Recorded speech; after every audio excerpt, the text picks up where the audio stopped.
Good morning. Today is Wednesday, January 31st, 2024. This week's Torah portion contains the Aseret Dibros, the Ten Commandments.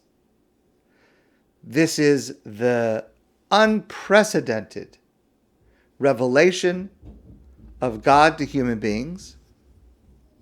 It had never happened before in this manner and will never happen again.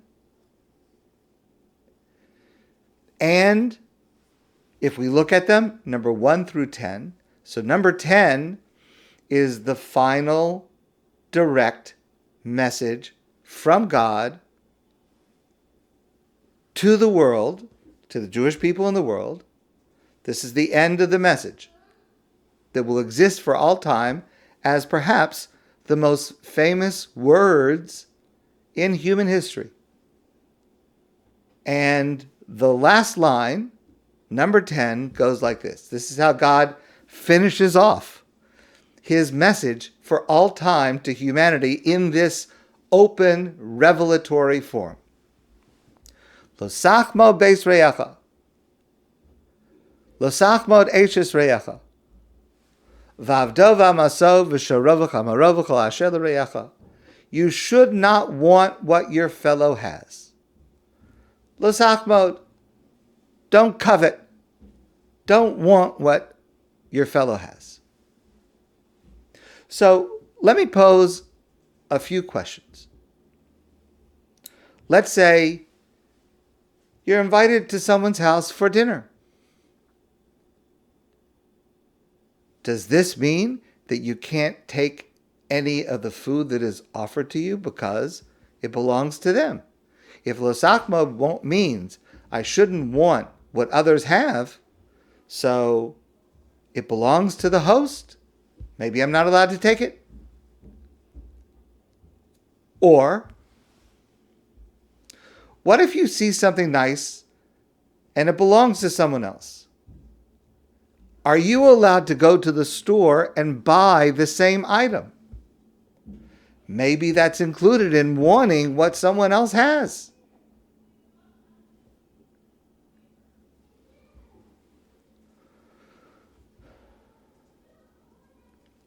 Or, what if you pass by a store? You're not allowed to buy anything that you want there because it belongs to the store? If the prohibition is simply you're not supposed to want what somebody else has, what about these very everyday scenarios? So the Rambam explains, Maimonides explains this mitzvah. Kol hachomed, anyone who covets, meaning, I want something that someone else has. It could be anything. It could be an object. It could be anything. And they do not want to give it to me or sell it to me. V'hichbir alav Bereim v'hivsir bo ad shelakacho mimenu, and I pressure that person. No, I really want to buy it, and I'll pay you the money. I'll pay you more money. I'll make it worth your while. But the person doesn't want to sell it. Maybe it has sentimental value. Maybe they don't care about the money. But a person who keeps pressuring and says, I want it, but I'll pay you for it. Afal pi shenasam l'adamim rabim.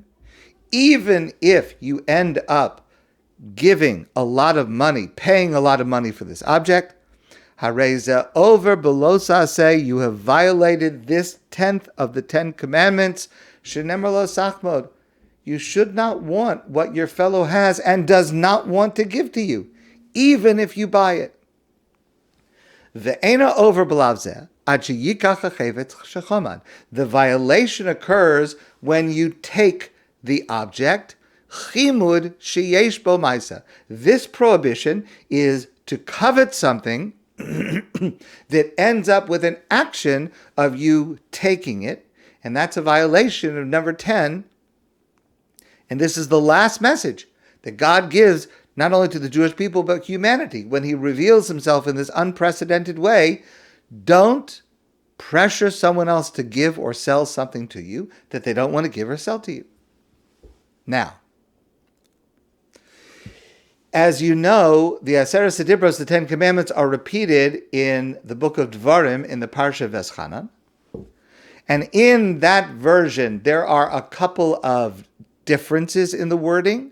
And we understand the differences in the wording are to teach us that both of those versions apply to us. And there it says, Lo tzisaveh, don't have a desire for what belongs to someone else. And the Rambam explains, this is a much more, I'm not going to say serious, they're both serious, but this is a prohibition that comes first. Kivin shechasha belibo, as soon as a person thinks to themselves in their heart, Hech yichne davar zeh, v'nifte belibo badavar, avar b'lo. I want something and you don't want to give it to me, you don't want to sell it to me, and I think to myself, how can I go about getting that? How can I go about achieving what I want? As soon as I start to think that, I have violated lo sisaveh, one of the 10 commandments of desiring that which belongs to another when they don't want to give it to me. And that doesn't require any action. That simply requires my thinking in my mind that I want something that you have, even though you don't want to give it to me.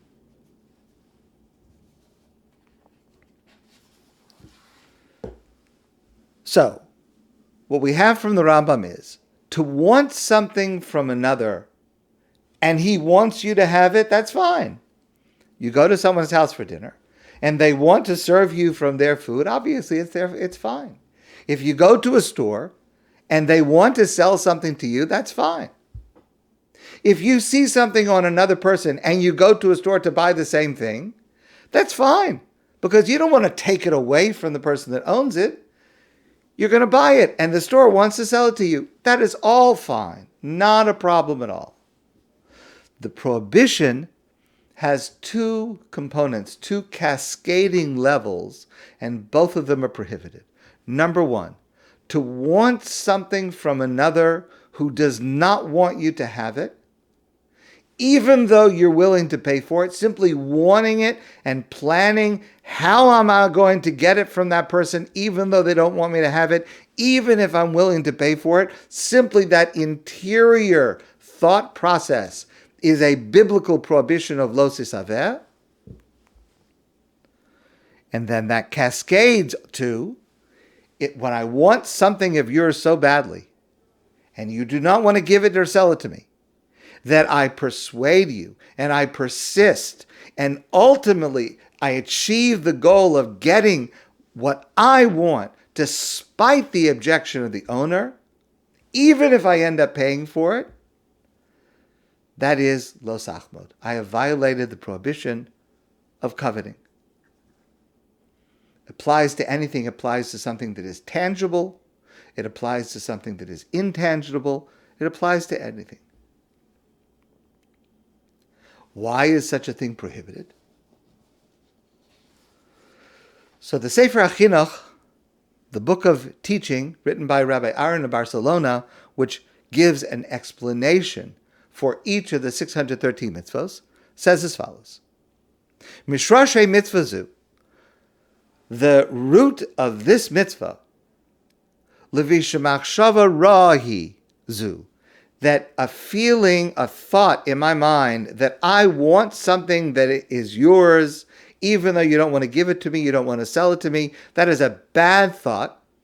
V'goremes lo la'adam takalos harbe, and it causes many, many worse consequences.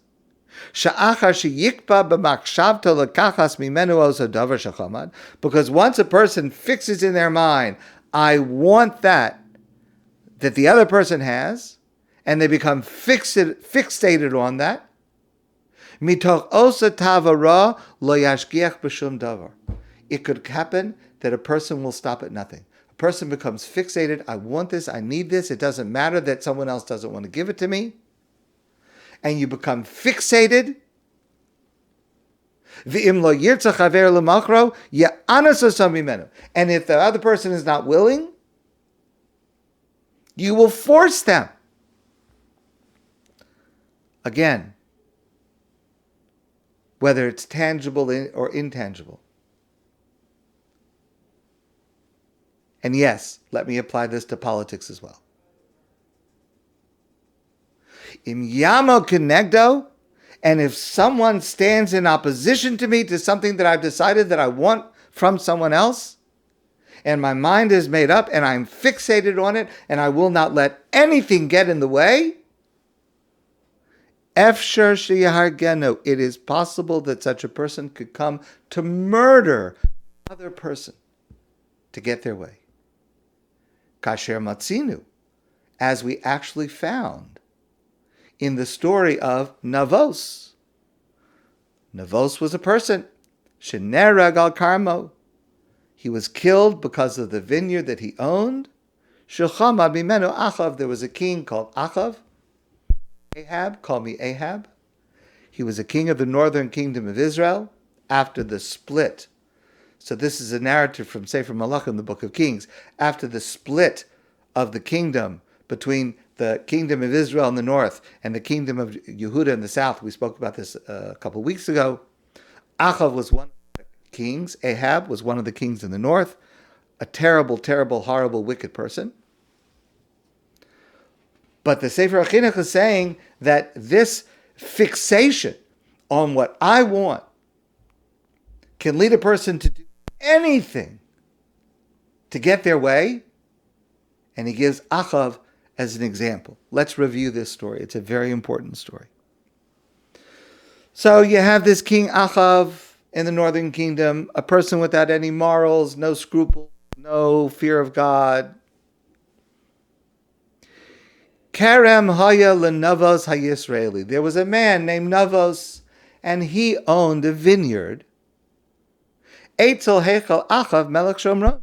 And the vineyard of Navos was adjacent to the castle of the king, Achav. Achav spoke to Navos and said, give me your vineyard.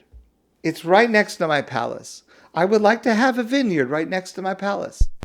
And don't worry, I'll give you another vineyard. I'll give you a bigger vineyard. I'll give you a better vineyard. I'll pay you money that you can get your own vineyard. Just let me have the vineyard. It's right next to my house. It would be nice for my palace to be able to have a vineyard next door that belonged to me. I could take a walk in my vineyard. I could have the grapes from my vineyard. I want the vineyard. Says no. Navos says no. No. This piece of land has been in my family for generations. It's important to me. Doesn't matter how much money you want to pay me. It doesn't matter what you're going to offer me. I don't want to sell it to you. I don't want to give it to you. Vayavo Achav el Beiso sar v'za'ef al hadavar asher diber alav Navos es Yisraeli. Achav came home from this conversation with Navos, and he was depressed, and he was sad. Vayomer lo eten l'chas nachlas avosai, and he said that the neighbor knows he won't sell it to me. Vayishkav al mitaso, he went down and lay down in bed. Vayasev al panav, v'lo achal v'lecha, he couldn't eat, he couldn't sleep, he was depressed, he was sad, he couldn't have the field. Vatava elav Izevel, his wife's name was Izevel. In English we say Jezebel. And she saw that he's in such a bad mood, he's in such bad shape. Vatbarale elav, she says to him, what's wrong? Why are you so depressed? Why aren't you eating? Why are you so sad? And he told her the story. Navos, the vineyard next door, he won't give it to me, he won't sell it to me. And I'm sad. So Izevel, Jezebel, says, I'll take care of it for you. And what she does is, she sends a message to the court saying that I have two witnesses who are going to testify in your court that Navot committed a capital crime. And the punishment for his crime is capital punishment. So I'm going to send them over, and you will hear their testimony, and then you will execute Navot because he committed this crime, which is a capital crime. Needless to say, that is not the way that the judicial system is supposed to work. You don't send the answer to the court, but this is Izevel. And the court listened to her. They heard the witnesses, obviously false witnesses. Made it up completely. And they decided that Navot was guilty of capital punishment. And they executed him. Vayikishma Izevel, Sukal Navos V'yamos. And when Izevel, Jezebel, heard that Navot had been executed, Vatomer Izevel al Achav, Izevel said to her husband, "Come, get up. It's all good. I took care of it for you. Reishis kerem Navos ha-Yisraeli asher me'ein laseis l'cha b'kesev." He wouldn't give it to you even for you to buy it from him. But now, ki ein Navos. There is Navos. Ki ein Navos chai. He's not alive. Ki meis. He's dead. So there's no obstacle. It's yours. You don't even have to pay for it. He's dead. Vayikishma Achav ki meis Navos. When Achav heard that Navot had died, Vayakam Achav l'redes el kerem Navot ha-Yisraeli l'rish. Achav got up from his bed. He went to take possession of the field that belonged to Navot. Now it was his, and he was happy. He could eat again. He could smile again. Everything worked out. Just as an aside, a few years ago, an upscale kosher restaurant opened in New York in Soho. Very trendy, very expensive. And the name of the restaurant was Jezebel. Now, it didn't last long, and it soon closed. But there was quite an outcry. How could you name a kosher restaurant after one of the most evil, wicked, cruel women in all of Jewish history? I'm not saying the reason the restaurant closed, but it was a lot of controversy. How could you give that name, given the history of this woman, Izevel or Jezebel? All right, let's get back to the story. So I want to do something, an interpretation of the story that may be a little bit difficult to hear. It comes from the Ralbag, one of the classic commentators of the Torah. And the Ralbag says there's a very important lesson to learn from this narrative, and you may disagree with this lesson, and it may sound unfair. It's a hard lesson, but it is true nonetheless. It has deep truth to it. Remember we said that the root of lo Tachmod is not just jealousy or coveting, it's stubbornness.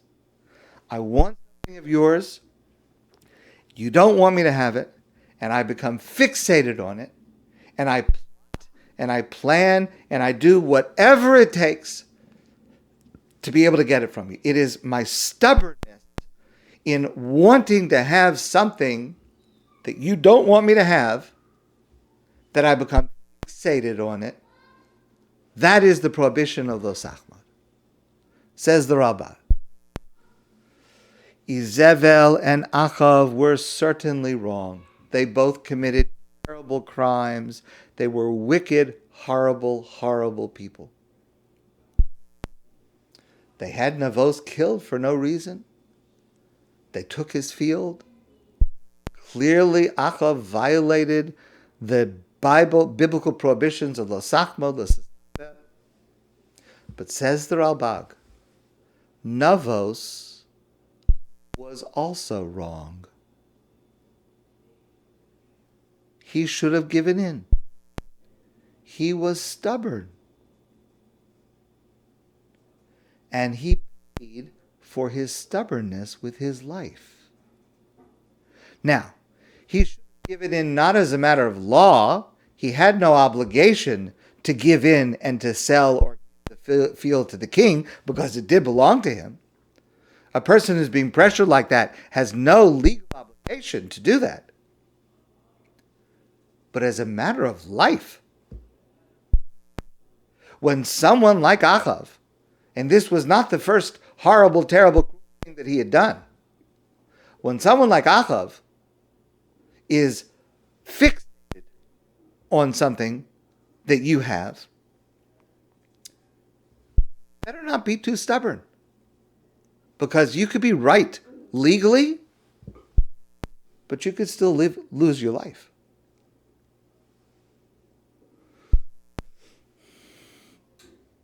And here's the practical application of this. And this is something that it happens all the time. I don't know about in your life. In my life, I encounter it all the time.